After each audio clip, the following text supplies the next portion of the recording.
بسم اللہ الرحمن الرحیم۔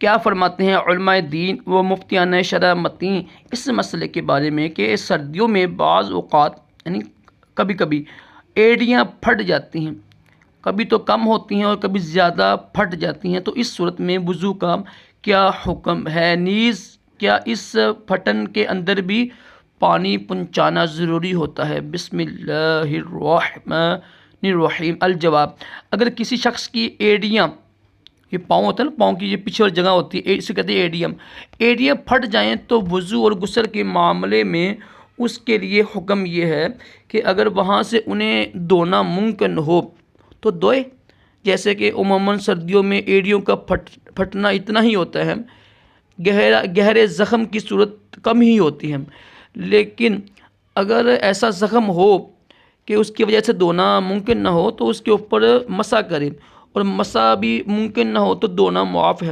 البتہ دھونے کی صورت میں شگافوں یعنی جو سوراخ ہوتے ہیں نا، سوراخوں کے اندر پانی پہنچانا ضروری نہیں ہے، کیونکہ وہ بدن کا ظاہری حصہ نہیں۔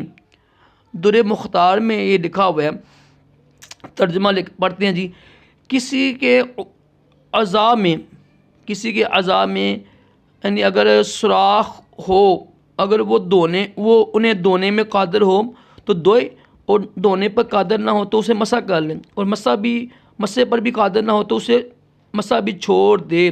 اسی کے تحت اعلیٰ حضرت فرماتے ہیں، ترجمہ، اگر سوراخ ہو تو ان کے اندر پانی پہنچانا ضروری نہیں، کیونکہ وہ بدن کا ظاہری حصہ نہیں۔ واللہ اعلم عز وجل ورسولہ اعلم عز وجل، وصلی اللہ تعالی علیہ وسلم۔